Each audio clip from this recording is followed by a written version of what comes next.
Guys, this whole thing of democracy is a smoke screen of lies. Because even in countries where they are claiming democracy, they are enjoying more freedom in Africa than we can enjoy in their own country. And I don't know why we are so much scared of dealing with the devil once and for all. And you tell this message to all my white brothers from Germany and from South Africa. If you are not careful the way you handle land, you are going to leave your children with a snake in the back. Because these young people you see here, one day when they wake up, and they ask each other, where is our land? After being to Australia and they are told you are illegal immigrant. They go to America and they are told you are an alien. They go to Britain and they are told you are a foreigner. And they come back home here and they are landless. Your own children, you will turn in your grave. As our children will start victimizing your children. If you are smart enough to hear a fool, start making arrangements to relinquish some of the land into the black hands. To diffuse the anger of the people. Use democracy to bribe them. And be nice to them when they can still listen. Because time will come when you will want to talk and will not want to talk. You will want to negotiate and will not want to negotiate. Maximize on time. And as far as land is concerned, gentlemen, we don't have to apologize for what rightfully belongs to us. The African does not own his land. The land owns him. From it we have come. To it we shall return. I owe my allegiance to the soil where I come from. Because soil is spiritual. That's where my history is. That's where my forefathers are buried. I eat from it. I drink from it. My history is written in the land. And whoever owns my land owns my blessings. Because when it rains, God has blessed me. If I don't have access to land, I don't have access to existence. Therefore, every man must have two wives. The first wife is land. And the second wife is the one who will make children for you. If you don't have land, you don't have a right to reproduction.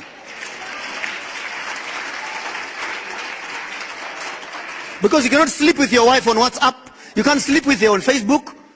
You need an address. You need an address. Land. Land is the address that legitimizes even making children. That's why when lions walk around the bush, they lift up their legs and they mark their territories. And after they've marked their territories, then they start reproducing.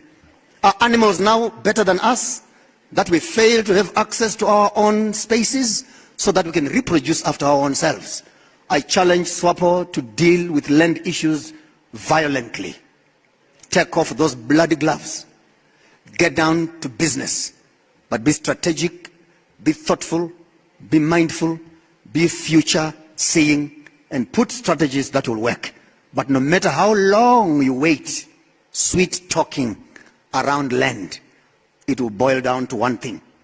Who will ultimately be the owner of the land? So I would want to respect that by policy. Let's keep the land as state land. Let people lease it from us as they work. And let us constantly be in control, because this is one of the only assets that we have as a nation. And sooner or later we must discover who is our enemy and who is our friends. This is how I want you to think. This is how I want you to feel. This is how I want you to do. You guys went to war. And you did not go to war to fight for democracy. We didn't go to war so that we wanted to share toilets. No, we can build our own toilets. We went to war because we wanted to restore land. Number one. We wanted power away from those that were oppressing us and to have it to ourselves. I'm talking this as a Pan-Africanist. This has been the weakness of all African governments. All of them. They went to war to fight for land. When they were there, they started organizing governments and they made themselves the kings while they were at war. And when they came back, they assumed the instruments of colonial power systems, and they started to become the drivers of the same system which had oppressed them. I'm not mixing my words. So we came back with presidents when we went to war with kings. And when they came back, they sat on the same chair that the colonialist was sitting. They became the ministers of health to manage the same health system, ministers of education to manage the same education system, ministers of water to manage the same water policies. Even as we speak today, we still have the red line zones in Namibia where goods cannot move freely.